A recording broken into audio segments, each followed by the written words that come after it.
the railways, and then what deployment has happened in the railways, and what are the possibilities of further taking these services from this deployment actually, and what we have portfolio, and how this railway network can be transitioned to an MPLS network actually. So this is what I'm going to take to you. So first, like, let me touch this base with the railway Wi-Fi technology overview. So basically, what we have done, the technology which has been deployed in the railways, that technology is a GPON technology actually. Okay. So before going to the GPON, what is PON actually? PON stands for passive optical network. So basically, when we say PON, actually PON means I do only have the active component either at the central location or at the remote location, and in between there is all passive. It is all passive. There is no power requirement, no active element in the between actually. So PON works on the philosophy that there has to be a downstream and the upstream actually. Now the question is actually, when something is going on a single fiber actually, then how does it happen that actually there can be an uplink and downlink, because data has to be received and data has to be transmitted actually. So basically that is what PON is being defined. So PON is a single shared optical fiber using passive optical splitters to divide downstream signals and to combine upstream signals. So as you can see here, so here we have having this splitter. So whatever signal is going to come from my central location, which is an OLT, that can be splitted. If it is a splitter is a 1:4, so it can be splitted to the 4 locations actually. If it is 1:32, so it can happen to a 32 streams actually. So this is on the downlink side. When uplink is something where actually if the data is coming from ONT to the OLT actually, so that is called as upstream actually. So all the data, whatever is coming from all this 1, 2, 3, 4, it is going to be combined, and this combined signal is going to be received at the central location, which is called like muxing of this upstream signals actually. Now actually I am going to touch you the terminologies which is being used in the PON actually. So basically this is how this typical network of the PON happens actually. There is OLT, and this OLT is because this optical line terminal, this has to take, because this has to give the bandwidth, because when I talk about like the services, so the services requirement is a high speed internet HSI service. So basically this internet bandwidth has to come from somewhere. So for that to happen, so there is this network uplink port, and there is some device which here I am calling it as a core network. This is going to take the bandwidth from this core network, and it is going to distribute in all these locations wherever I am required to get a bandwidth. So center office location is known as an OLT. ONU is something which is at the customer premise location, which is called ONT, optical network terminal. And then there's an entire fiber tree. So this fiber tree is called as an ODN, optical distribution network. Then all the trees emanating from the same OLT, like this is, if this, so this is called optical access network. Okay. Now coming on to that, how does it how this my downstream and upstream happens actually.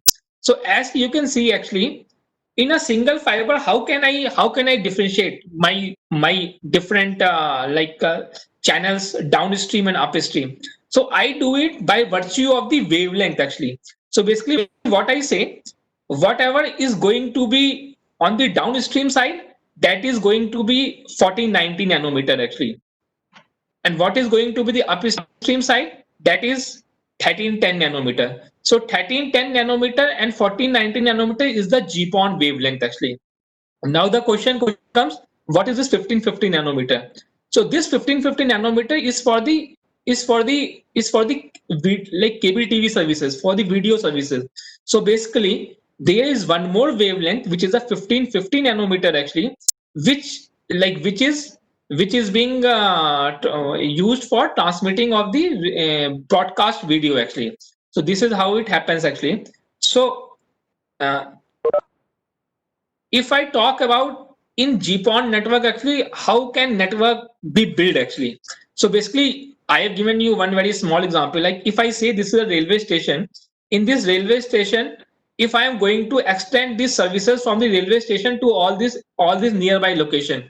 So if I have laid the fiber, which is a 96 core fiber, I'm taking an example of the 96 core fiber or 144 core fiber. So let's talk about 96 core fiber. So out of this 96 core fiber, I have done a branching of which 96 12 fiber is going in this block. 12 fiber may go into the state street actually, and 12 fiber can go into the another block actually. Now out of that 12 fiber, I can tap one fiber actually. From that one fiber, I can give the service to that railway colony actually. I can now how much services I can give? I can use the splitters. If my number of the subscribers are 64, so I can put 1 is to 64 splitter. If it is 8, I can put 1 is to 8. If it is 32, I can put 1 is to 32. And that is how in the subscriber premises I am going to get the bandwidth actually. So basically, you can see that this is how my ODN architecture can be built actually. And I am using you can say that I am using a fraction of the fiber actually in order to get the bandwidth from here to here actually, because it is only one fiber from here to here, then again one fiber from here to here. So basically, in order to cater to my 64 subscribers in this, I am not using 64 fibers till here actually. I'm just using one fiber of this 94 96 core actually, and through which I can give to as many number of the subscribers actually. Now coming on to that, what is the principle?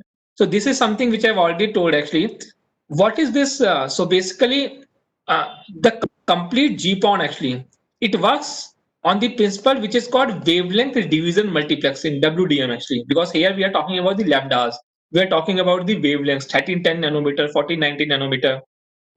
Then we are talking about the downstream, where actually we are talking about the broadcast actually. So the broadcasts are happening actually.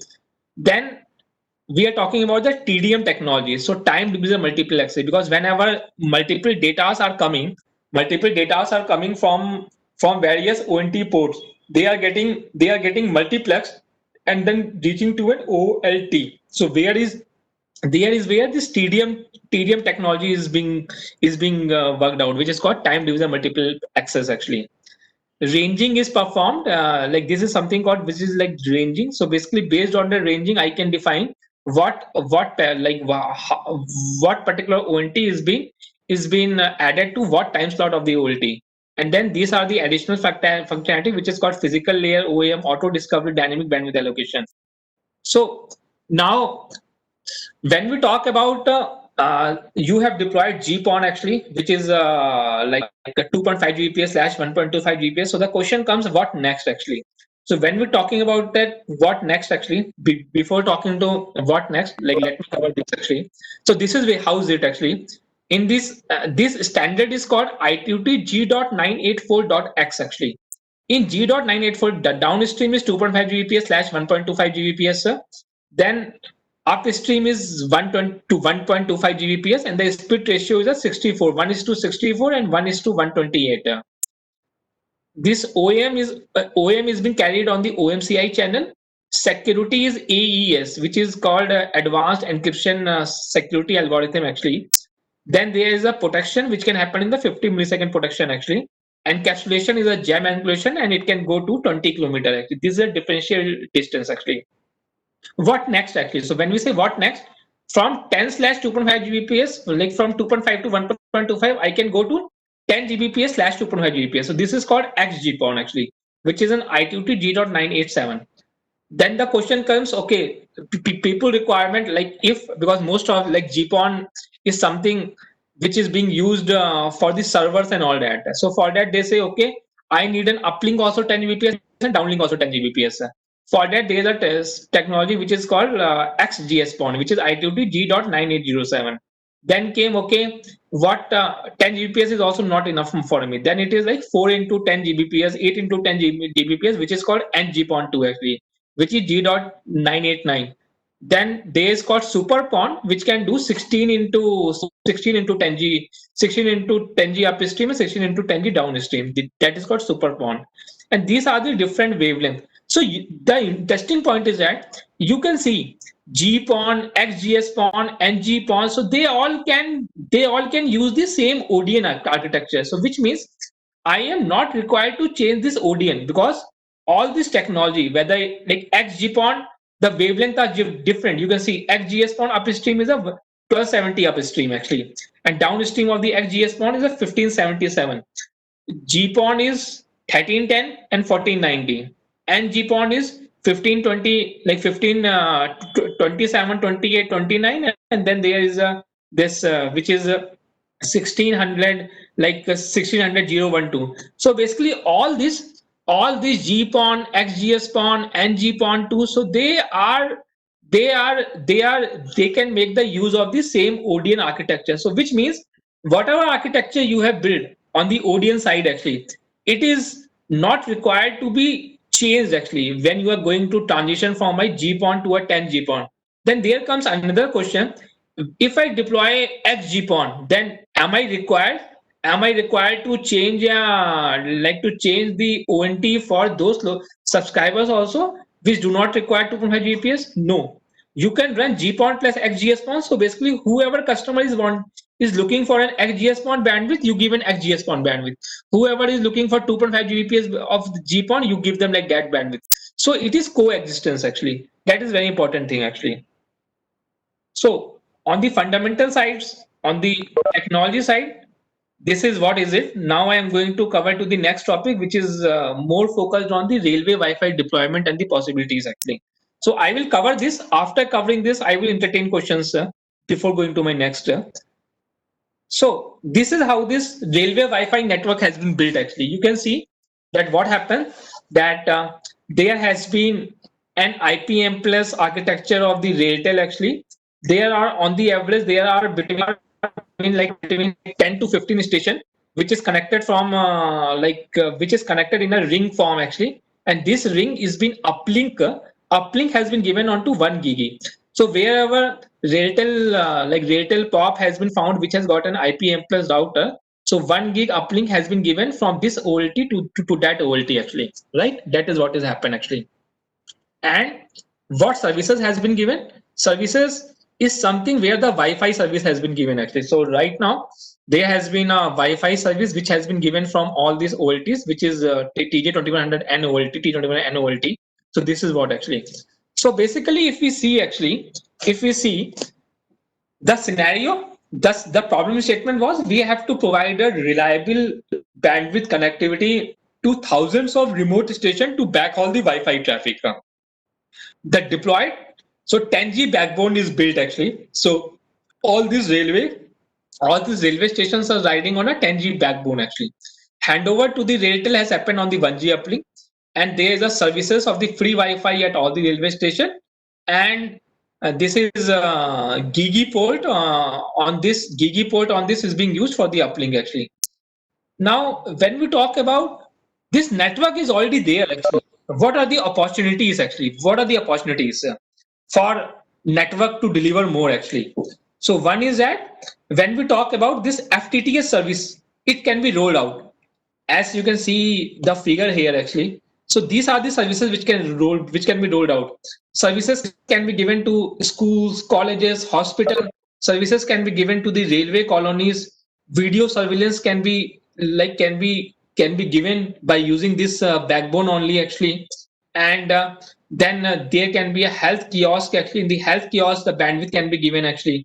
So police stations and all that. So basically if you see, so this network, whatever backbone has been built to this, has a huge enormous potential actually to provide the service, to provide the bandwidth to n number of the applications, n number of the locations actually. Now the question comes, how do I do it actually? How do I do it? So one is that what more I need to do actually, what more I need to add into this network which can enable me actually. So there is where, so I am going to cover this particular question in my next slide, where I am going to say to you like how you can do it actually. Okay. So right now we are having this OLT which we are having TJ1400-1. This OLT is an 8-port OLT, 8 GPON port OLT. Out of this 8 port, Currently used ports are only one or two ports. From the one port or two port, there has been an railway like the GPON ONT has been used on which Wi-Fi access point has been connected actually.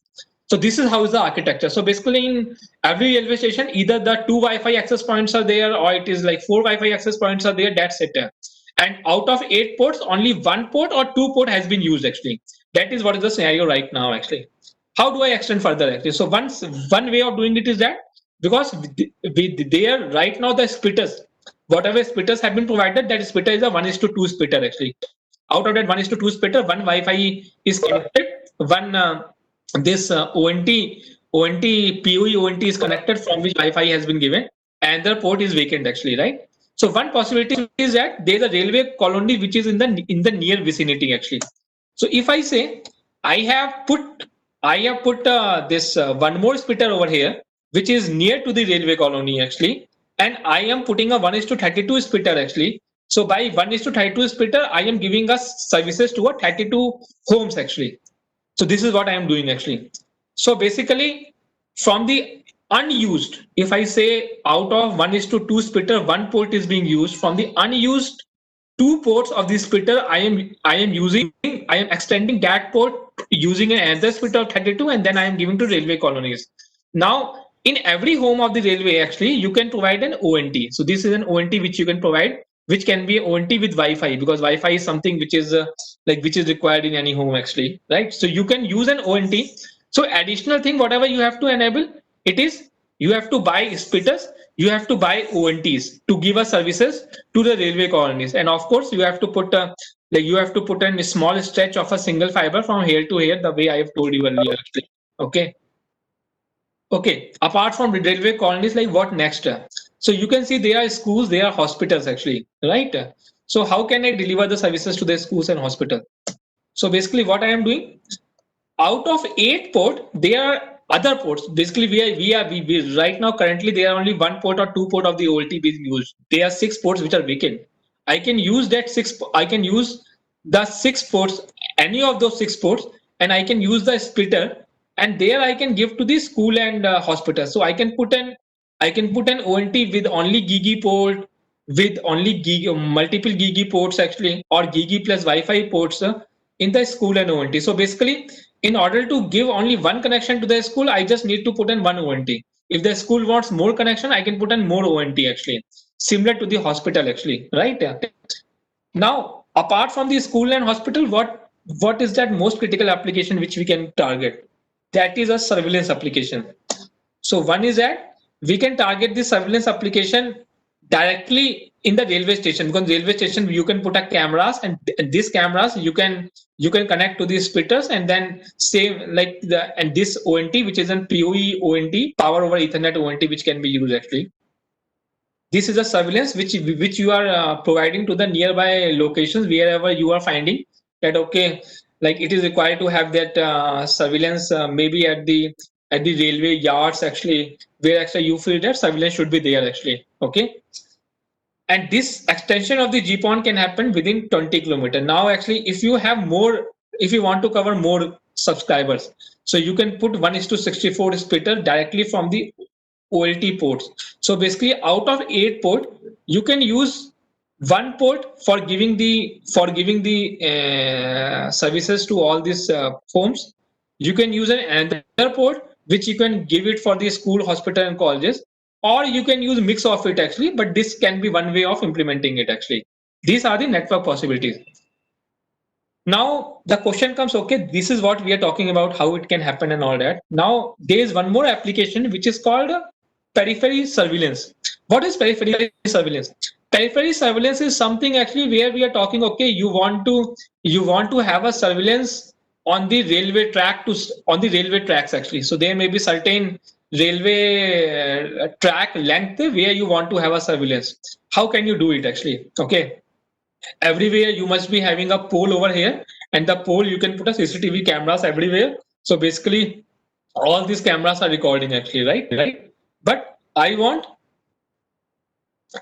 to view all this, I want to view all this at a central location. So if I want to view all this at a central location, I need a connectivity of all these CCTV cameras actually to the central location actually. How can I do it actually? And I have to ensure that I use a minimum of infrastructure. So when I say minimum infrastructure, which I mean I don't want to, because there are four cameras, so I don't want to four cameras, so I don't want to waste my four fibers, one fiber for one camera. One I don't want to do that actually. The better thing would be if I can do it with the with the minimum number of fibers. Okay, so the requirement is CCTV backhauling at the central location, and then this CCTV is required to be powered on actually. So this powering on of the CCTV has to happen actually. Then whatever device has to be there with the CCTV, it has to be an industrial grade device actually, because this is going to be placed in some kind of the junction box outside in outside location actually. Okay, then I want to use only single fiber. So basically, this is a periphery and these are four poles. So I don't want to waste my four fibers for it. I just want to do it in just single fiber actually. How do I do it actually? So this is a one way of doing it actually. So basically what we are doing here, we are using a splitter, which is a 1:2 splitter, which means out of this splitter, one split is going. So out of this one, it is splitted into two signals. One drop, I am putting it onto my CCTV camera actually, and second, I am passing it through actually. So basically, one here and one actually pass through. Again, one here, one pass through. So this is called a combination of the cascading of the splitter. So basically, we have used 1:2, again 1:2, again 1:2. So I am using a single fiber, and I am tapping only one port of it, one port of this splitter to power on my camera actually, to give the bandwidth to my camera actually. Now the interesting thing is that if I am using a 1:2 splitter actually, then can I drive that much of the length? Because if I make 1:2 splitter actually and my 50-50 50-50 splitting happens, so I am having a drop of the 3 dB, which is a very huge loss actually, 3 dB loss actually. So if I talk about 4, so 3 into 4 like 12 dB actually. So there is a way the concept of coming asymmetric splitter. By asymmetric splitter, we are talking about the 80-20 or 90-10 actually. So which means I am I am passing through my 80% of the optical power and dropping only 20% of the power actually, optical power for this. Again 80% of this I am passing through, and then 20%. Because of this asymmetric splitter, I can reach to 10 to 12 poles actually. Okay. So basically, in all this location, we have put in PoE ONT, like the same ONT whatever you have been using for the Wi-Fi access point. Actually, same ONT. We will be using that ONT, PoE ONT. So at every location there will be a PoE ONT, and all this PoE ONT is being connected to an OLT, which is a central location. The way it is right now is a 1400-1 equipment, which is an 8-port OLT. So by virtue of that, you are able to do a periphery surveillance actually. And this is the phenomena what I told you actually, that how this 1:2 splitter, asymmetric splitter is working and all that thing. So this is how it is happening actually. Okay. And everywhere this is the same OLT whatever we have used actually. Now I have told about the services. I have told about the possibilities. Now the question comes, okay, I know everything that what is going to happen. How can I ensure that whatever network is being deployed, uh, it can be upgraded, or it can be made to achieve whatever we have discussed in my previous slides actually. So the way of doing it is that this is the current architecture actually. So basically, if you see, there are on the average 10 railway stations actually, 1 to 10 railway stations. Okay. Although the backbone, you can see a 10G backbone, but the uplink is only 1 gig uplink actually. So basically, in the routers to OLT connectivity is only 1G uplink actually. Now, if you see, out of that, even if I say in my peak time and all that, okay, if every railway station is using the bandwidth and all that, so in that case, if you divide 1 Gbps by 10, actually it becomes 100 Mbps. So basically, at every station, you are getting a bandwidth of the 100 Mbps only. Right now, whatever network architecture we have built, actually, that Although my backbone is 10G, but I am getting only 100 Mbps of the bandwidth at every railway station actually. That's it. How can I do it actually? So one is that this OLT is having an 8 port, 8 of the GPON port plus 6 ports. These 6 ports are the Ethernet ports actually, of which they are 2 into 10G ports and 4 ports are there. 4 other ports are there. So 2 into 10G ports are being used for this, and the Gigi and one of the Gigi and out of that one port of that 4 port is being used for the Gigi uplink. So one thing which you have to do is to change this uplink from the 1 gig to 10 gig.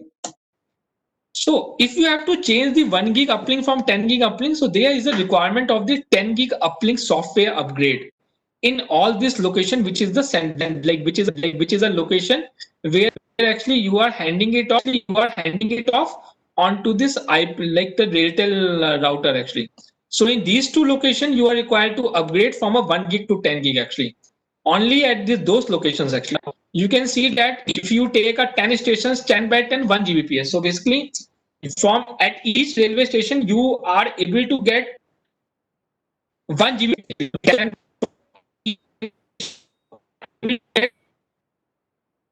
1 Gbps of the bandwidth which you can get, and maximum bandwidth is like 10 Gbps at each station actually, right? Which, if I am talking about whatever services I have told you in my earlier slides, if any of those things has to be made possible, so this is something which is which has to happen. Now the question comes, okay, my bandwidth is not enough actually. My 10 Gbps, 1 Gbps at each station is not enough actually, or I need more amount of the bandwidth. How can I do it actually? Okay, so, and I do not have more number of fibers. I have only 2 fibers. I have to make the use. Whatever I have to do, I have to make the use of it only by using the 2 fibers only actually. So right now we are using 2 fibers for this. So phase two can be, you can free 1 fiber. So which means out of 2 fiber, you can free 1 fiber. And so basically you are going to upgrade all the OLTs, like upgrade the license on these OLTs, which can support this 10G bidirectional uplink SFPs actually. So which means you will be needing only one fiber, for creating this 10G backbone actually. So right now you are having a like 10G port available actually, one 10G fiber which is being available to you actually. So how you can make the use of that fiber? One is that you can put an another OLT actually. Okay, this OLT. So this OLT actually you can use the fiber whatever has come out of that 2 fiber. You can make another ring of the 10G. So basically whatever ring was there earlier 1 into 10G, it will become 2 into 10G backbone actually. So that is how it will happen actually. So basically, in order to ensure more amount of the bandwidth from a 10 gig backbone to a 20 gig of the bandwidth by using the same number of the fiber, you need to make a small changes of the licenses and all that software upgrade and the licenses on all these OLTs, and everything. You are actually doing it almost 20 times actually, because right now it is 100 Mbps, 100 Mbps to 1 Gbps, and 1 Gbps then the 2 Gbps. And this network you can make it as a separate network for some kind of the network. So you can say this can be a network. So now coming on to that, what is that actually? So basically now we have spoken that, okay, like what are all possibilities and all that. Now let us talk that what is that which GPON can enable actually, what application this GPON can enable actually, right? So when I say what application GPONs can enable actually, so one is that multi-service combo. When I say multi-service combo, which means I am talking about multiple services to be offered to the, like, to the users. So which means you can give a quad play services. By quad play we mean voice, video, data, and Wi-Fi. So these are the 4 services which you can give to your end user actually. This is multi-service combo. You can also rent the network to the ISPs. So basically, as I have shown you 8-port OLT, so you can rent your 1 port of the OLT to any of the ISP, maybe BSNL, maybe the small ISPs are there actually, which is there almost in every region actually, cable operator ISPs.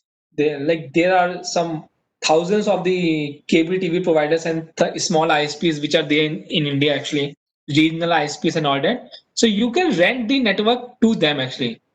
You can rent the network to them actually. So basic, and then you can move from a to the public domain actually. When I talk about the public domain, it means you can you can also make a smart city out of it. You can make a complete surveillance network out of it actually. Okay. So basically, till now, like when we are talking about these two, these are the private applications actually, right? Here actually we are talking about the public actually. So basically you are using the GPON for spanning the services for the like towards the public, right?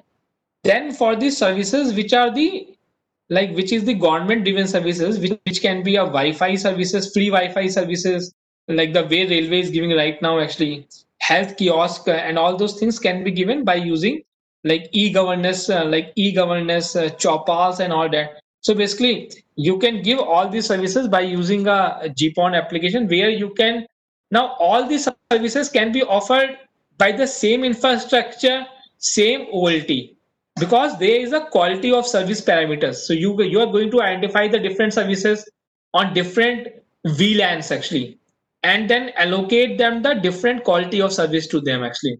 So by virtue of that, your service type and service demarcation will happen actually. Then there has always been a question that okay, whatever you are doing right now, people have been doing the same thing by Ethernet switches actually. Okay, so what is that actually which GPON is bringing on the table from the Ethernet switches? So basically, whatever architecture of the Wi-Fi I have shown to you, if the another traditional way of doing it, doing the same thing like whatever I've shown you in the railway Wi-Fi network, there can be a switches, there can be a 10 gigi switches network. It can happen actually, and from the 1 gigi port of that switch, there would have been a connection of the Wi-Fi access point actually. That could be the another way of putting this putting this railway Wi-Fi network in the place. But railway has done a very innovative way of coming up with this kind of the network architecture, which is having an immense potential actually. So one is that when I talk about the GPON and the switches, one is that scalability. So basically, at every user, at every access node, so which is an ONT, there is a 2.5 Gbps bandwidth is available actually. That is what is the scalability in terms of the GPON. When I talk about the switches, you can make a 10G, you can make a 10G of the ring actually, but your uniports is going to be only gigi ports actually. So you can get only 1 Gbps of the bandwidth. Okay, reliability. So you can see that because GPON is a passive optical network in the intermediate actually. So there is a protection against a fiber cut as well as against the equipment also. When I talk about switches is going to be deployed in a ring. So if one switch fails, then the complete ring will break out actually. And and again in that ring actually, if one switch fails, one fiber fails actually, complete network will go for a toss actually. Another very interesting thing is that latency actually. There is the very low latency in the GPON network. In the switches, there are high latency. So when I say high latency, because switches are a part of the ring, they are the packets in the switches which are being looked into actually. So there is going to be latency which will get added at every switch actually. Cost point of view, obviously GPON is a very cost effective technology actually, because if you know that what is the cost of the GPON ONT, customer device of the GPON ONT, which could be like less than, I would say, like 7,000, 8,000, or 9,000. If I talk about those switches, so those switches is like 30,000, 40,000, 50,000 actually. Okay, that is the cost difference actually. Security. Security is a major aspect, because when you are targeting the end customers in such a way, so your security has to be very rock solid. And this is in GPON standard itself. There is an encryption protocol which is an AES 128, which is using a logic AES 128 logic, which is a 128 bit logic actually, to have a ciphering and deciphering of the key actually. So which makes your GPON network completely secure actually. In the case of the switches, there is no encryption. So basically, switches network can be snooped actually. Whatever switches network you would have built, whatever ACL policies you have put actually, but there is a possibility that if somebody wants to snoop into the network, if somebody wants to, if somebody wants to get destroy the security of the network, he can do it actually. Nobody can stop him actually. Architecture point of view, it's a simple architecture as you have seen in the railway. There is a ring at the network side, and and on the customer side, it is all linear architecture, which is like a branching architecture. In the case of the Ethernet switches, it has to be ring actually. It has to be a ring actually. So, but yes, in overall, GPON and switches they complement each other to have a highly secure, reliable, and resilient network. So before going to the Tejas GPON portfolio, I would okay. So first, let me finish this Tejas GPON portfolio also. Then I will take the questions actually. Okay. So when we talk about what Tejas has on GPON actually, and what does it offer actually, so we have we whatever GPON portfolio we have, since we have come from a transport background, so our GPON portfolio is a carrier Ethernet enabled actually, which means we have this platform which is NGPON 1, NGPON 2 ready actually, which supports which supports resiliency in the business actually, which means whatever protection requirements are there in the network, that is being taken care of actually. This same network can be integrated to the backhaul to have a reduced TCO and the equipment footprint actually. Any kind of the ONT, which is a third party ONT, can be connected to the OLTs actually. And then there can be multi technology support which can happen actually, right? So this is a platform which we have offered to you actually, which is a 1400-1 platform. This platform, you can see this is a compact platform which is having a two power supplies, redundant power supplies, and this comes in two variant. One is an 8-port variant which you can see at the top. Then at the bottom you can see a 16-port OLT variant. It can cater to 1,000 to 4,000 subscribers. So basically, right now, whatever OLT you are using, actually, you are just making the use of only 2 to 4 subscribers only, because you are just connecting either two Wi-Fi access point or four Wi-Fi access point. That can go to 1,000 plus subscribers. So this is something which you have to make the use of actually.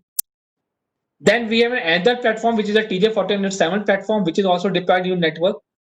This platform can be used for the GPON, which can make a 100 gig ring actually. So here in this case, we are talking about the 10 gig ring. Here, this platform can make a 100 gig ring, and it can support 2,500 plus subscribers. So if, and this can support 40 GPON port actually, and there is a uplink can be 10 into 10G or 2 into 100G. So this is a capability of the equipment what you already have in your place. Although right now you are using an SDH controller cross connect card. So this cross connect card can change to a packet fabric card, and we can put an ST-OLT, which is a GPON card.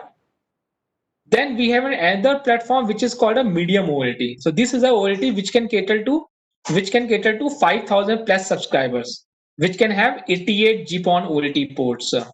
So this is a mid-size OLT which goes into the apartments and all that, where there is a multiple like tower apartments where there are more than 2,000, 3,000 flats actually. Then this is an OLT which is an high-end OLT. This can support more than 8,000 subscribers, and it has got 20 into 10G or 4 into 100G as an NNI actually. It has got 128 GPON port. So this is an OLT portfolio. So you can see Tejas provides a platform from the very small compact platform which is being deployed in the railways, 8-port GPON OLT, which can cater to 1,000 plus subscribers, and it can go to a 7 RU platform, which is a TJ1400-18 platform, which can cater to 8,000 plus subscribers actually. Now coming on to the GPON ONT, because you are having an OLT, but at the end you have to give the services to the subscribers. So what that subscriber will have actually? So one is that home ONTs, small residential ONT. So this actually you can give them the ONT which can have only Gigi port, which can have only video data actually. That can be one thing. And there is actually where you can give a quad play services, which is an Wi-Fi also. So here you are having a Wi-Fi also in this premium home warranty. So we are having voice data and Wi-Fi, high speed internet services. Then you can give to an industrial enterprise warranty, so which is being used for the PoE. So basically these are the PoE warranties, power over Ethernet warranties, which is being used for powering on the CCTV cameras, and these are the ONTs which can have 65 degrees centigrade and all that, and it can also be connected to an outdoor Wi-Fi access point. So this is a PoE or PoE plus ONT actually. It comes in two variants, 4-port and 8-port. In the railway, we have deployed 4-port actually. We also have 8-port actually, so we can also deploy 8-port. Then there is an NGPON and XGPON OLT, which is an ONT 30 series. This is a 10G, like this is a 10G ONT, which means if your customer wants to have a 10 Gbps, then you can use this OLT, which is an like very high end ONT actually, which is called ONT 30 series actually. So this is what is our portfolio of 2100. So basically where all we deployed this GPON. So we have deployed in various states like Gujarat, Odisha, UP East, UP West. So basically, almost in all the 18 states, we have deployed this OLTs in like as a part of the BharatNet project. We have deployed in the railways, as you know. We are deploying it as a part of Gujarat FiberNet, GFJNL, T Fiber is a Telangana fiber, and the KFON, which is a Kerala fiber optical network. And internationally, we have deployed in the main one actually.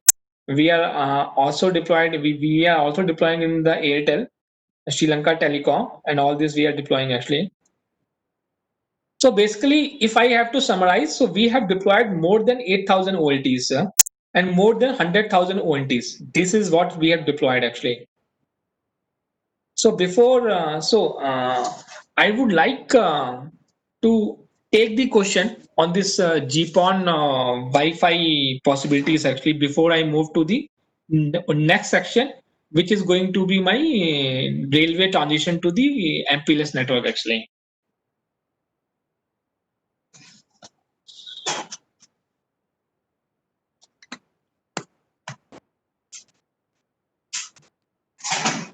So please feel free to ask the question. I'm going to take you that slide, which was the very early slide, which is talking about all this railway one slider which I built for this thing. Yeah, so I'm going to take you to this slide actually, because this is a slide where actually like which I have described in very detailed in my successive slides, like whatever I had taken to you till now actually.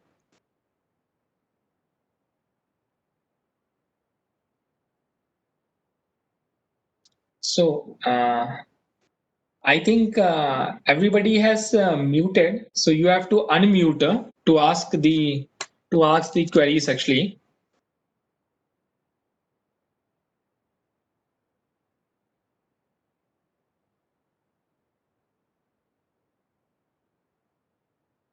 Hello, am I audible? Or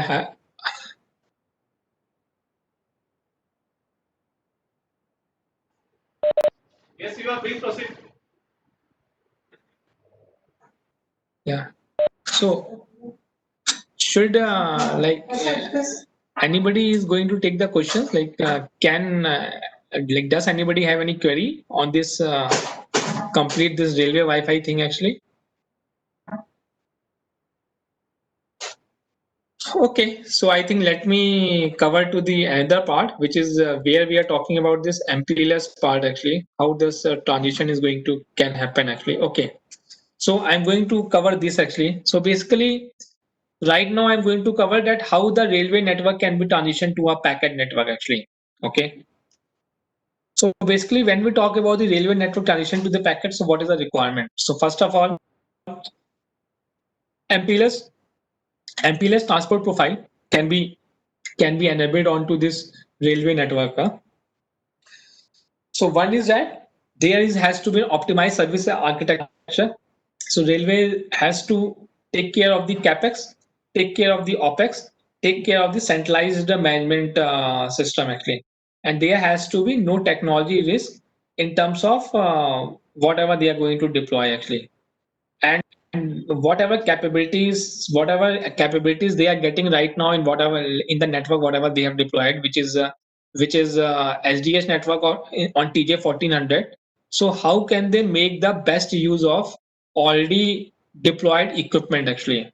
Okay, so that there becomes some minimal changes in the network actually, without taking looking into the more number of the fiber pairs or the equipment power supply changes and all that. So, and the architecture has to be like that. So coming on to that, so this is what I'm going to share with you. Right now, 1400 is being deployed in the STM1 manner actually. Okay. So basically, you can see this TJ1400 has been deployed in the STM1. Now this STM1 has to be changed to a packet. So when we talk about the packet, we talk about the gigi or 10 gigi actually, right? Now, in the railways, there are two kinds of the locations. One we call it as a two-way location, and other we call it a junction location. When we talk about the two-way location, it has got only two paths. So there actually, when this network is going to get upgraded, so there has to be a 2 into 10G up to 2 into 10G requirement, because one 10G east and one 10G west.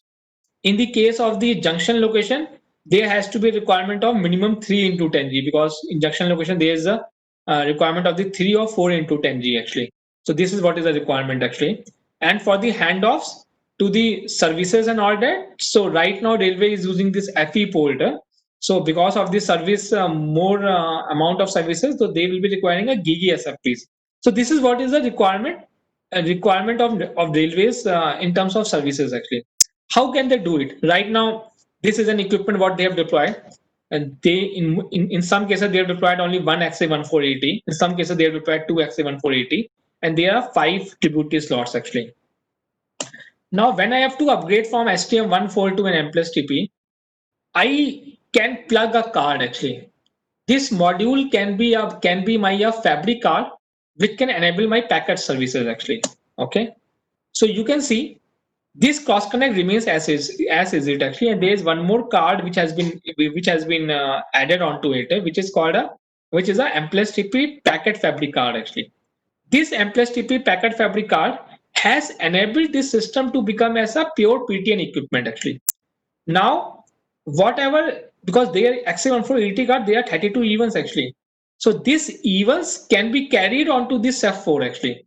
So basically, in any railway station, there is no requirement of more than 32 events actually. Generally, in any places, it is like 16 events. But yes, maximum it becomes like 32 events in any location. So we can have a 32 events of circuit emulation which can happen onto this SEF4, like the SEF4 card actually. Okay, this is how this can happen. So by using the same equipment, just by plugging in one card, actually you can enable your SDS to the packet. Right now, in the backbone layer, you are using an STM1 on the east, STM1 on the west. That will get converted into a 10G east and 10G west.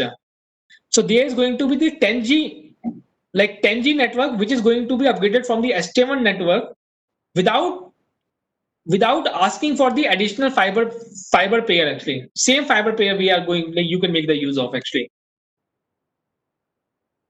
What is the capability of this equipment? So basically, once I talk about the capability, so this is the capability. So once you do this actually, so you can get 4 into 10G ports with this card actually. If I talk about the another cards, then you can get 100 gigi also actually. So there you can get a 2 into 100 gigi also. Okay, 2 into 100 gigi. So basically right now, like whatever packet fabric card I have told you, so this can give you 4 into 10G card, and by using an tributary card actually of a 8 port gigi, you can get a 24 into gigi by using a 3 number of 8 port gigi. Then you can get a 63 events and channelized STM1, which is a 2 STM1. So basically, in any place, even if you have to do if you have to do a VC12 channelization also, you do not have more than one STM, more than 63 VC12 actually. And here you can do a 2 into STM1 like channelization. This same platform also supports L3 VPN also. So basically, there has been, in fact, in that report actually, whatever has been published, and there in the railway site actually, where it is saying that MPLS-TP does not have this layer 3 capability actually. Okay, all the because in MPLS-TP equipment, whatever it is it actually, whatever card we are talking, this has got an L3 L3 feature sets. So all these L3 services, L3 VPNs can be made to run on this platform. Okay, there is, so basically what I was talking about, that there is no significant change in the physical network and service architecture. It is going to be the highly reliable network, deterministic network. It is going to have almost similar kind of the OEM whatever you are having right now in the SDH. There is no increase on the OPEX, no CAPEX increase actually. So it is going to be the, I would say, uh, a natural way of transitioning the network from the SDS to the packet actually. Okay. Coming on to this MPLS portfolio actually. When we are talking about our product, right now you have deployed this 1407 slot, which is like this slot. So you can see this platform can support 64 Gbps to 360 Gbps of the packet switching. This supports IP. This supports GPON also. So in the same platform, you can also put a GPON card also actually. So basically, from this platform also you can give a GPON services actually. Okay, you can have even you can have then there is another platform which is a 1400p 1RU, which is a 1RU platform which can do 4 into 10 gigi plus 16 gigi plus 16 gigi plus 16 even 16 even for circuit emulation actually. Then there is another platform which goes for a 1 to 4 terabit of the switching fabric actually, which is talking about a 1400-18. This is a high-end platform on the MPLS-TP which supports IP also actually and GPON also. So basically, Tejas TJ1400 is an ultra converged packet platform. Whatever platform is being deployed in the railways, that has got immense potential to make use of uh, giving an additional services, expanding the network beyond what we can think of actually. This also supports wireless also, which is an LT, like which is I'm not covering it because it is something which is not the focus of railways. So when I talk about where all it has deployed MPLS-TP, so this MPLS-TP has been deployed in the Brazil, in Taiwan, in Macedonia. So these are the places where MPLS-TP has been deployed in the year 2018 and all, 18 onwards actually. So for the packet network architecture, this has been a like saying actually, in any network, you should transport where you can and route where you must actually. So which means wherever possible, in order to ensure that you get an OEM awareness, you get a convergence of the you get a proper convergence of the services and traffic. So you should be doing this transporting the services wherever possible, and you should only doing a routing, IP routing wherever it is required actually. Although we have this IPM plus feature sets on our platform, whatever I have shown to you here actually, 1400, but we would not recommend you to enable this IPM plus control engine on a ring architecture. IPM plus control engine makes more sense if actually we talk about a mesh architecture, because there is where dynamism is making a role, having a role to play actually. If it is a ring architecture, IPM plus is not adding the value actually. Dash control engine is not adding the value on it actually. So considering the railway network, it is better to adopt a transport profile of the MPLS along with whatever this L3 VPN capabilities are required. That is what is the requirement of the current network, which is required to be transitioned to the packet network. So this is on the packet side. Now coming on to the centralized NMS actually. So when I talk about right now Railways have a deployment of TJ 1400. They have a deployment of Tejas NMS also. What that NMS can do, and what so basically this is a typical one network actually which is having all this TJ 1400 equipment actually. So this has been a request. So basically when we are talking about so whatever NMS is there or is going to be there actually, if it is not there in that form, whatever it should be actually, there can be some older version of the NMS which has been deployed in the network actually. So basically, this NMS is a unified NMS for managing this TJ 1400 SDH as well as MPLS-TP platform. Right now, you're deployed only SDH, but even if you deploy pure MPLS-TP or convert from SDH to MPLS-TP, you will be using the same NMS actually. It also manages 1400-1, which is a GPON portfolio, which is an OLT. Also 2100N, which is an ONT. So basically, complete GPON, OLT, ONT, SDH packet, everything can be managed by a this centralized NMS actually. It can do the FCAPS, which is a fault management, configuration management, accounting, performance, security from a single window actually. And then if I am required to send the alert actually, because if some fault is happening, I am required to send the alert. So SMS alert can be configured based on the policies on the NMS actually. So all these SMS alert can be put, email alert can be put on this like on this NMS actually.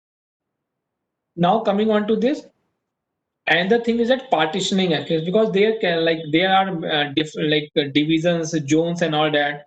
So basically, there can be an officer which is taking care of a certain section, which can be 8 or 10 railway stations and all that. So all that can be put into a different partition actually. So there is a part. So network can be partitioned to the various partition with different user rights. So basically, we can say that particular user will have a right to have to make the changes only on that partition actually. This is what partition management can do actually. Then we talk about the third party alarms. So when we talk about the third party alarms, which means there can be battery, there can be DG sets and all that. So you can use this alarm in cable on 4000 platform actually, alarm in cable, and all these alarms can come onto this NMS actually, which can which can be configured like based on like on the user defined manner actually. Tejas NMS supports NBI. NBI means northbound interface. This NBI, so basically, even if you plan to make some billing system, which is OSS and all that, so they talk to the NMS on the NBI layer, which is a northbound interface. So it supports NBI TMF 814 to to send the request to the OSS layer to make all those actions actually. So complete NBI is supported on this NMS actually. So this is an architecture that what is that and inside the NMS. So in the inside the NMS, there is a three major units. So one is called a web tier, which is a web application. Then this is called an application. This is called a database actually. When we talk about, so basically one NMS can connect to a multiple client actually. In order to manage the client, in order to manage this user sessions and all that. So this is management by this module, which is a web tier module actually. Then we have an application tier module which takes care of all that FCAPS functionality actually. Database tier module is something actually which is putting all the resources instances in that DB in that MySQL DB actually. Okay, so these are the three modules which are required to be there in the architecture, and this NMS can have a 1+1. So you can have a one NMS at one place and the server at the other place, so that even if this server goes down, your network connectivity will not be down because you are having this 1+1 hot standby architecture actually. And this can be your subtended EMS. So this is how your architecture of the NMS can work. So in the short, all operations are available on the NMS. So basically, NMS also has to take care of all this reporting, which is inventory report, historical report, optical parameters report. So all these FCAPS and reporting, all this is available from the NMS actually. If somebody wants to launch the node, it can be launched node can be launched directly from the NMS, and you can see all that service historical alarm performance monitoring page on that node from the NMS actually.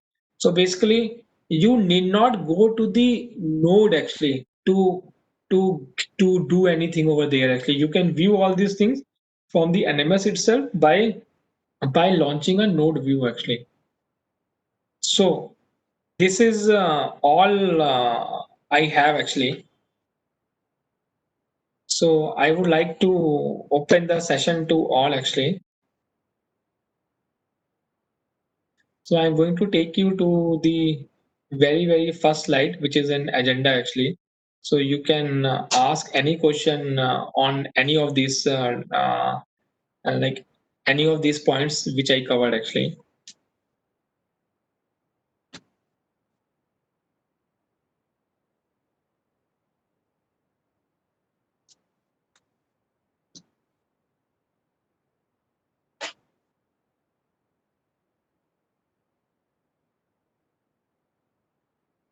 Hello.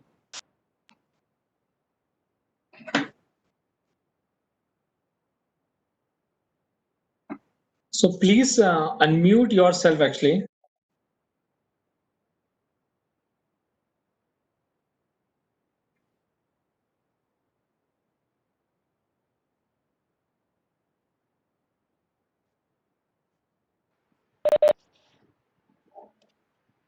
There is also a chat window, so you can also ask queries in the chat also. Just one sec. I will open that chat window also.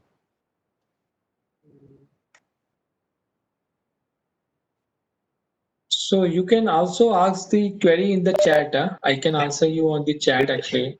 Divesh, Yes, can sir. you hear me? Yeah, I can hear you. I can hear you. Yeah, actually we have an NMS already for this Tejas network 1400 STM16. So can we integrate that Right. with this GPON equipment? I mean, shall we add this GPON equipment network to that NMS and can we monitor through the same NMS? So So do we need any there. extra licenses or extra anything? So NMS. So basically, there are two answers to it. One is that in any NMS there is a license, so license is required actually to manage GPON equipment actually. So yes, licenses are required actually because that license file has to be enabled actually. That is number one. Number two is that if your GPON equipment is already getting managed from somewhere else actually, okay, then it is like it is not recommended to manage it from any other NMS actually. So there has to be only one point of contact actually, because if it is going to be managed from the two places actually, then it will be a difficulty actually, because you may fire some command and the other guy at the NMS is going to fire another command actually. But yes, uh, NMS, whatever you are having, NMS you are having, if it is a version which is NMS 7.5 and above, actually, right? Then you can manage GPON as well as the HDH from the same NMS, actually. Okay, provided you have to figure it out that license part is required. So you have to figure it out with Subhashish actually, that how you can get that license actually. And the thing is that which you have to figure it out right now, all the GPON equipment are getting managed from the Railtel knock actually, from the Railtel. So you also have to find from them actually that okay, they should like one way of it is that they should give you a client of their NMS to you actually, so that you can view actually. So they can give you the client actually because NMS is already there. So this NMS can have a multiple clients actually. So whatever Railtel NMS is already there, you can take a client from there to have a monitoring actually, or you can ask Railtel to not to manage your GPON OLTs. You can manage GPON OLTs and OLTs from your own NMS, whatever is the TJ49 NMS actually, as you have told just now actually. Okay.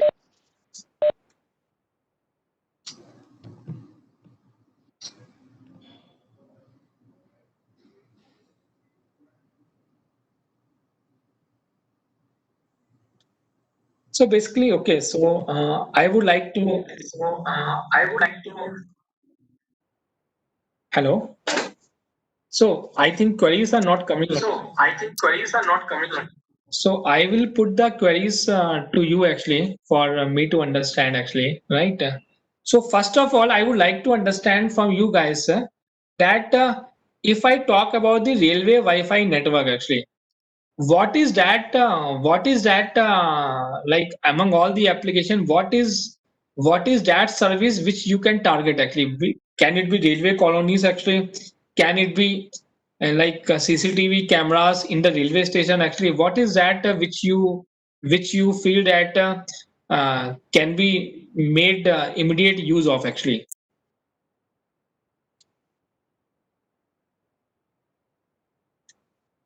Please, you can also put your responses in the chat box actually.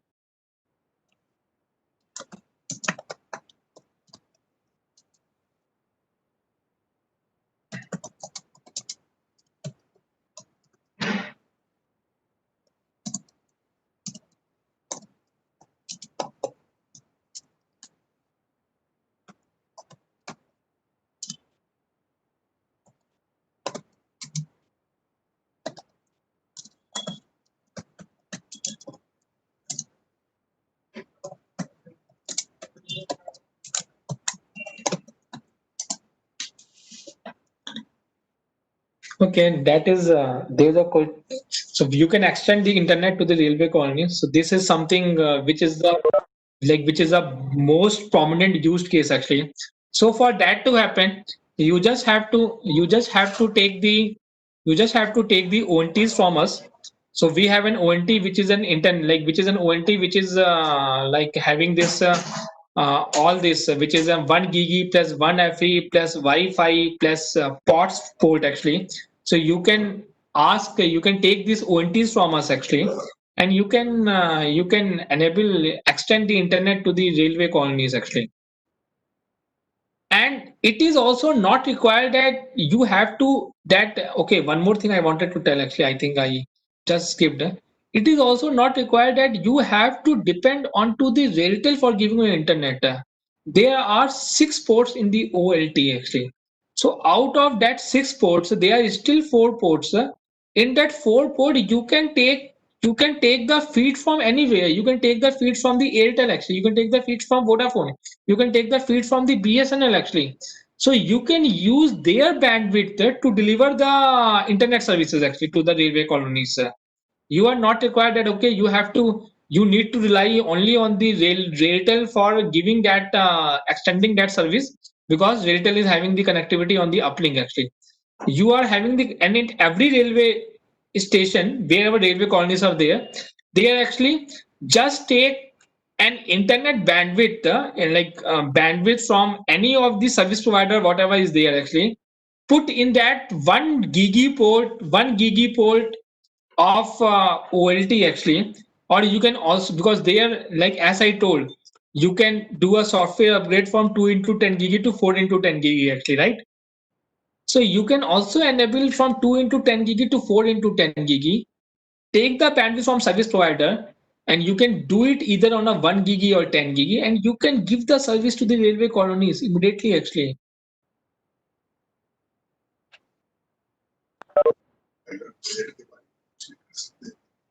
Also, I would like to ask that there has been a discussion with my colleague Subhashish on the pilot project actually. So we would also like to understand that in this pilot project actually what railway and Tejas can achieve the most actually and can do actually.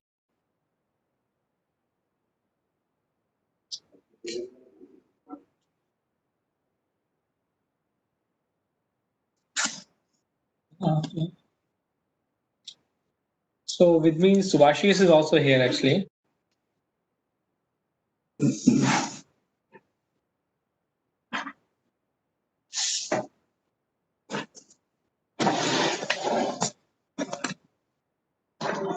Yeah, Dinesh is there.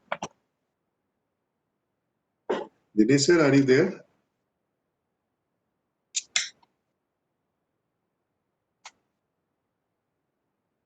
Senior DST.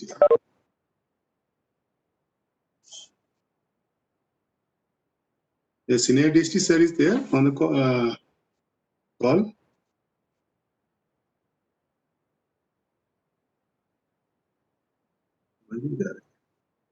Hello.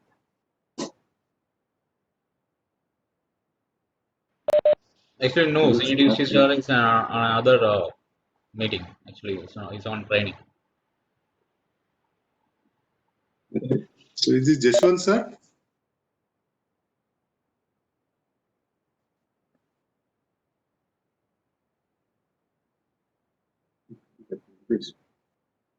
इसको close करके close करके final बनना ही नहीं है ना. Actually, Shagin. So, My name is Shagin. Jason is not here.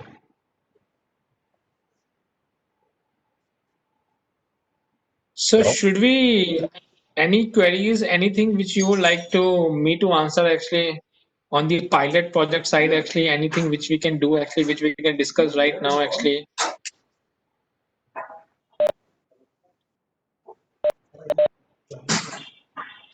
So anyone?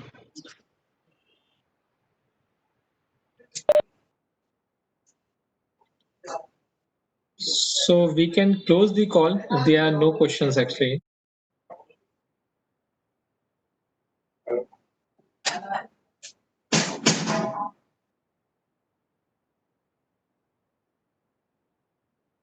Close करके अलग से बात करते It's Shagin here. We'd like Yeah, to yeah, please. know, actually, anyhow, only this Wi-Fi network is being delivered through using this GPON right now. Through this, Right. yes, through this project only, the Wi-Fi internet is being delivered to the users, right? So, for railway side, what can we expect? What can we do? What extra can we do with this one GPONs? What are the options? So as I told options actually, one option is that you can provide an internet actually. You can provide an internet to the railway colonies actually. You can put a surveillance actually. You can put a surveillance cameras actually. You can put a surveillance cameras actually in like either inside the railway stations or like any public places actually. You can provide the connectivity to the hospitals, to the schools, to the police stations, to the community centers actually, to the like choppas actually, some shop local shopping areas.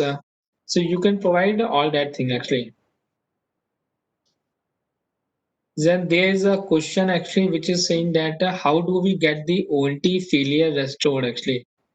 So ONT, so basically ONT is a device actually which when I talk about a failure, so either it will be a power off, like if I talk about the network side failure, either that ONT is going to be powered off or ONT will have a some fiber cut will happen actually.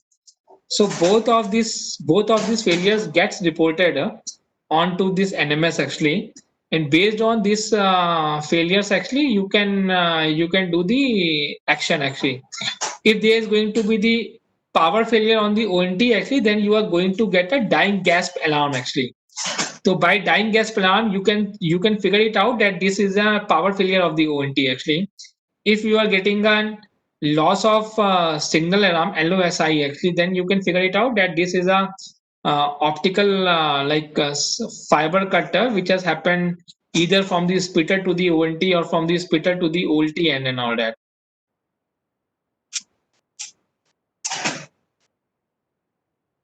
So right now, actually, what I would like to convey to this forum is that right now you have a network which is a 10G backbone network. Actually, first major requirement for you to also get an uplink of 10 gig. Actually, you can use this 10 gig port or 1 gig port on the another OLT location which you are not using of actually, by the virtue of which you can deliver the bandwidth to your to for catering to the other services and other applications. So this is something which you you have an immense potential. Out of that 8 port OLT, you are just using one port actually, and that one port or maximum 2 ports. So there are 6 ports of the OLT which is already vacant actually. You can rent this port to anybody actually. In fact, there has been an like effort which government of India is working upon actually in order to provide the services to the rural locations and all that. So you can make the use of these ONTs to deliver those bandwidth, internet bandwidth to them actually.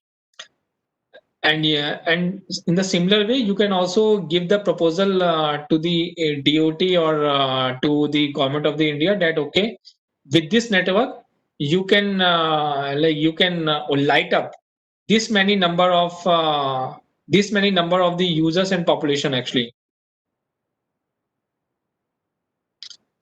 So right now, if I have to say, network is 10 gig backbone network, but it is highly unutilized network actually, both on the OLT side and on the uplink side actually. Hello, sir. Hello, sir. Yes, I can hear you. Sir, one doubt. Is it possible to drive different networks through this GPON? Different types Yeah. of networks, Wi-Fi and CCTV camera. If they are licensed in two different networks, is it possible? When you say two different network, then what do you mean by two different network? IP address they are different, and in a same OLT different networks. That is Wi-Fi and CCTV. Both licensed different IP series. Is it possible? See, basically Wi-Fi, CCTV, so these are the end devices actually. So whatever IP devices of Wi-Fi and CCTV, you can run parallelly here actually. Okay. So Okay. if you talk about so there are two things. One is called Wi-Fi CCTV and one is called Wi-Fi and cable TV. So you're talking about the cable TV or you're talking about CCTV actually? CCTV. IP Okay, based CCTV. CCTV. For the CCTV, actually, yes, you can make a because that CCTV and Wi-Fi, they are being identified by a VLAN actually. So Okay. there is going to be a different VLAN for CCTV and the other VLAN for the Wi-Fi actually. So Okay. you can have a different in fact if you see this quad play ONT, so you are having a voice, data and video actually. So these are actually three different networks because voice is going somewhere else, internet is going somewhere else, and video is going somewhere else actually, right? So same three network is getting built onto the same same platform actually. So from the same ONT itself, you can give a different if I to answer the ans- to answer this query in your language actually, from the same ONT, you can deliver Wi-Fi as well as CCTV. So out of 4 port, whatever you are having right now, if you have connected one port with the Wi-Fi access point, and the port you can connect to a CCTV actually. Okay. Okay. Okay, sir. In OLT, 6 ports are there, right? In OLT there are totally 6 uplink ports, which means that there are 2 into 10 gigi, and then there are 4 ports. Out of that 4 ports actually, like 4 optical ports are there. That 4 optical port can either have a 4 into 1 gigi, or it can have a 2 into 10 gigi plus 2 into 1 gigi. But this Okay. 2 into 10 gigi thing can only be enabled by a software license and little bit of the changes on the configuration part in the OLT. Okay, sir. So what you said is in ONT that a VLAN configuration is possible in ONT. Yes. Okay. Okay, sir. Thank you.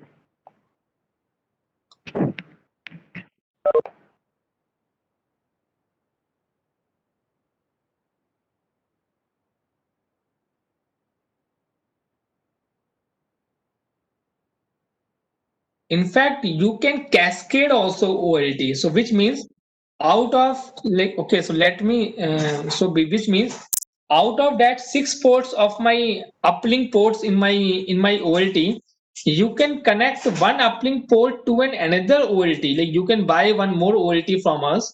You can connect one port of that OLT in that OLT actually, and then you can give more services actually.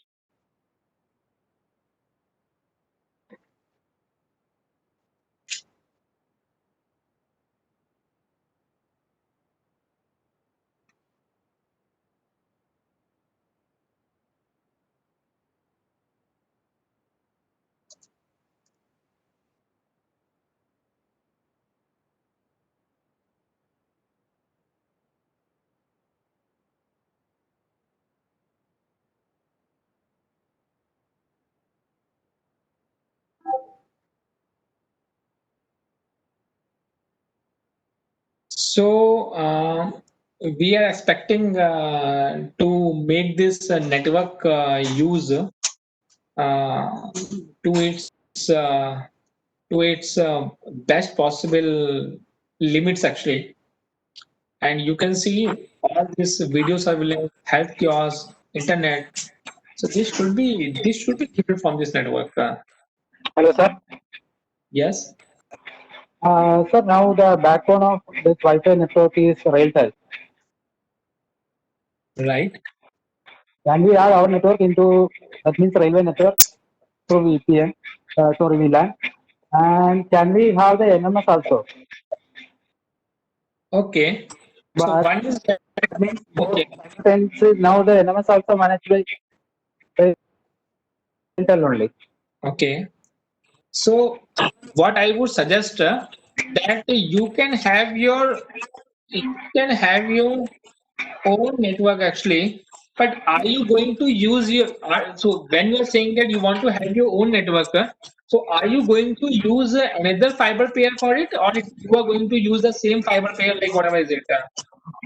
So maybe different fiber pair or different Ethernet network.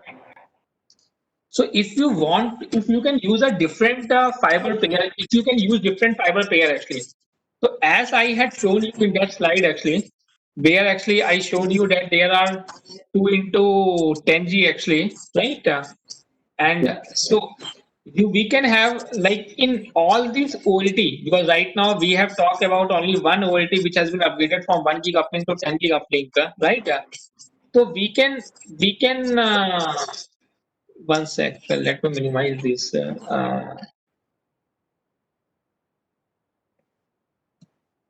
Yes. So you can say that. So we can what can be done actually. In fact, I will put it into. We can upgrade all the OLTs actually. So we can upgrade all the OLTs to have a 4 into 10G uplink. So right now, if I say, so right now I have only 10G uplink, right? I can do an upgradation and I can make it a 2 into 10G backbone actually on the same OLT. For that actually you are going to use the another fiber pair. You are going to upgrade all these OLTs, like upgrade the software license on all these OLT, which is a 4,000 like OLT, like whatever is it actually. Okay. And then you can have your own network. Then you are not requiring to have a dependency on the RailTel actually.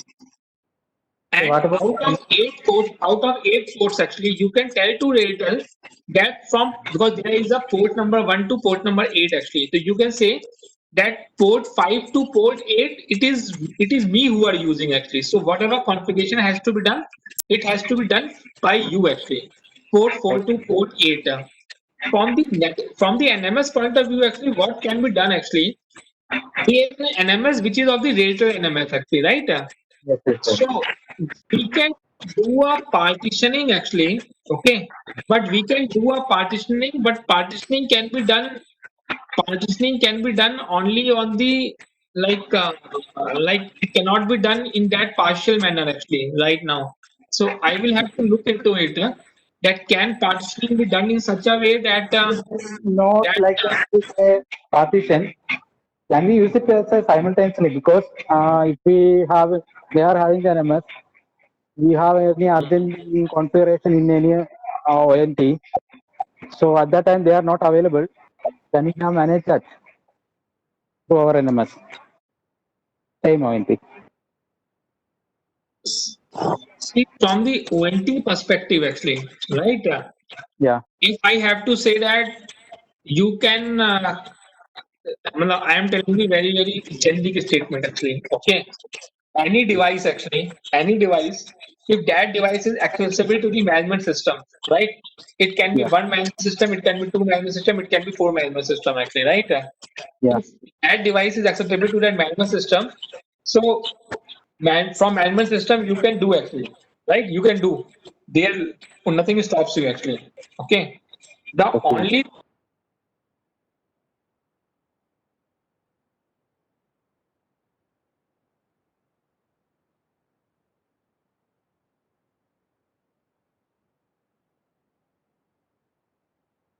thing what custom they are at the in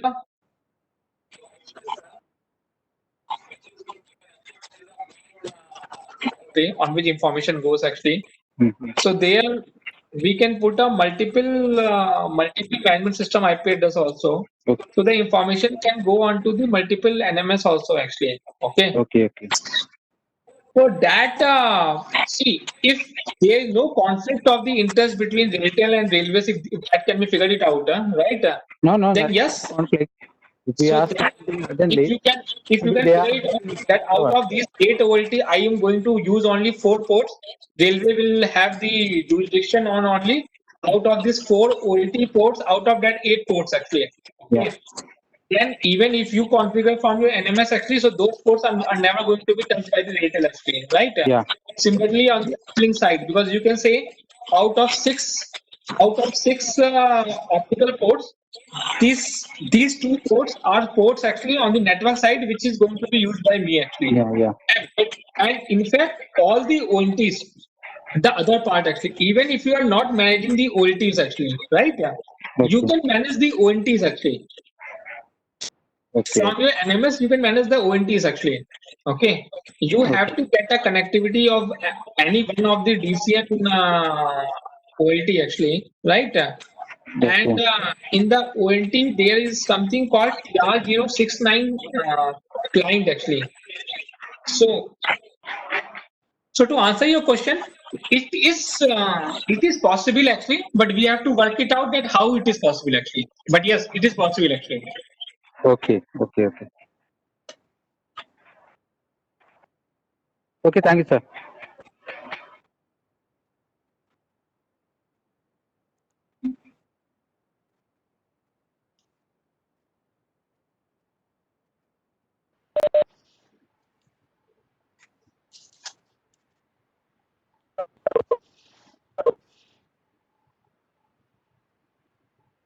In fact, right now it is a 334 actually. Okay. Uh, is like all of you are aware of this OLTs actually? Or, like all of you? Yeah, almost all. Okay. Or I have a short video also actually. So I can run that short video actually, if actually on the OLT side actually. So just it is something which I have to share. Just one sec. I will just take 2 minutes Dipesh, of 1 second. yours before. Can I have a question? Dipesh, 1 second. Yes, yes, yes. What I was told is that we can have some smaller rings in MPLS connected to our STM1400 with this 2100. So we are having ABCD stations. A, B, C, and D will be having STM16, and not all stations will be having this 2100. So suppose A and D will be having 2100. Can it be interconnected with the 1400, and we can have a smaller ring protection for our railway circuits? Will it work out? There are TJ2100 is an ONT actually. Okay. 2100 is an ONT. ONT will always talk to the OLT only actually. So TJ1400, whatever you are having actually. So first of all, that TJ1400, yes, that is also a very good thing. So basically in that TJ1400, you have to put an OLT card actually. So there is a card which is called as an 8-port OLT card actually. So you have to put a 14 in that 40, inside that 1400 chassis, you have to put an 8-port GPON OLT card actually.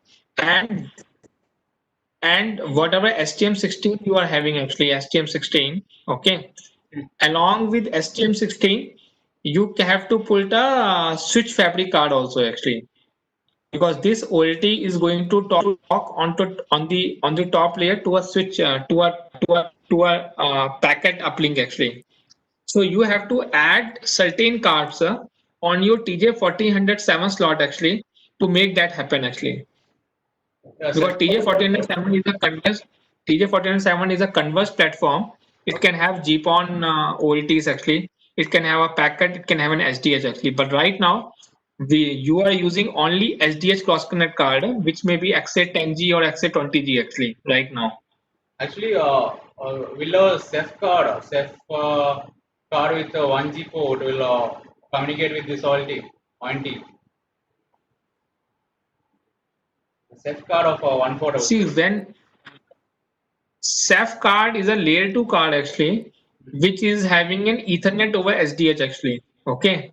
So Ceph card is and this ONT, because see, ONT has got an uplink port which is a GPON port actually. When I talk about TJ2100, TJ2100 understands only GPON actually.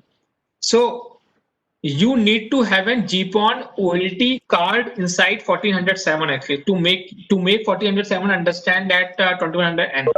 But yes, if you want to make this TJ 1400-1, which is a GPON OLT actually, right? If you want that thing to happen actually, that can be connected by your 1407/Ceph1 card actually, and it can be used to give an bandwidth to OLT actually, because right now you are like, as I have shown you, that there is a Railtel POP which is giving a 1 gig uplink actually, right? Yes.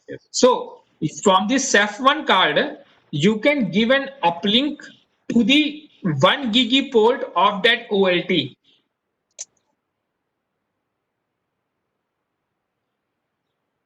Okay.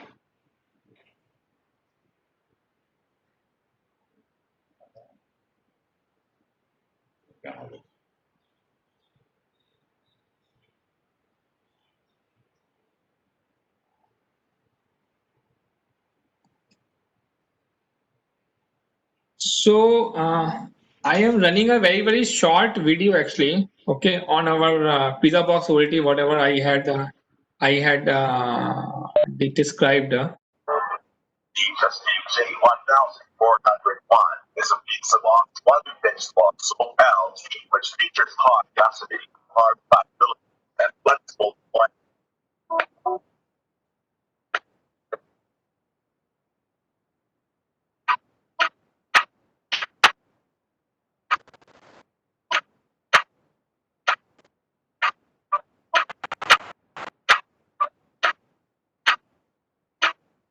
It comes with flexible for very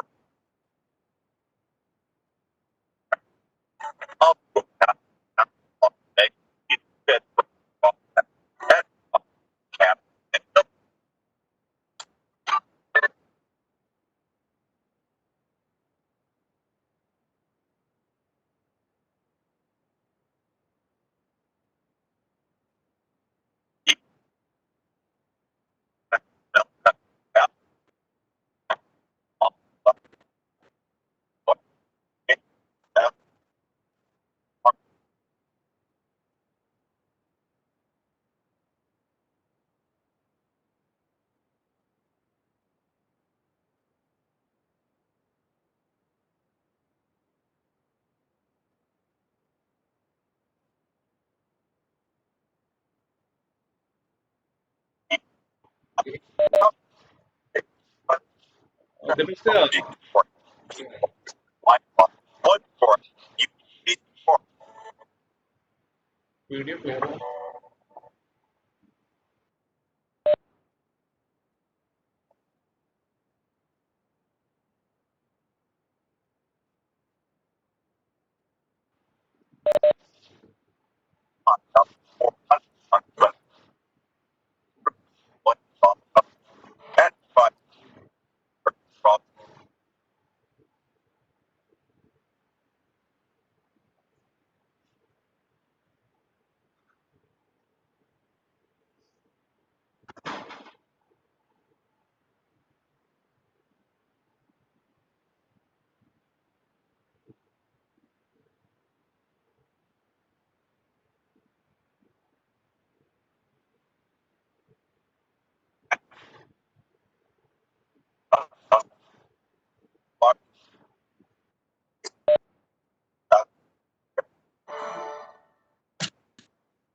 Please share me the video. Actually, we couldn't hear it completely.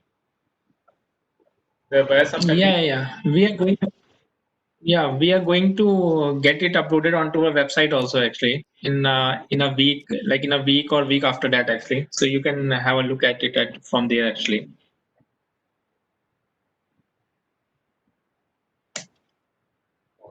Okay, so can we close the session? Shall I ask anything to be mentioned by any of our SSCs? Anything pending from their side?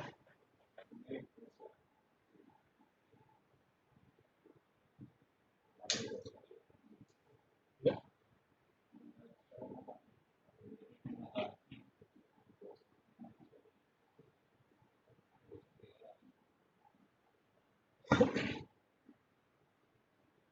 Regarding the cost of the card, I will make you a call directly. Okay, and some other things like the cost of the NMS and all sort of other things. Okay, thank Yeah, you. any expect to call us directly. We will pass it on to you. Okay, fine. Okay, if nobody is having anything more to ask about present. So, so shall we wind up? Thank you. Thank you. Thank you very much. Thank you, everybody. Thank you, Subhash. Thank you, Divesh, for having a good session. Thank you. Thank you, sir. Thank you. Thanks a Thank lot. you.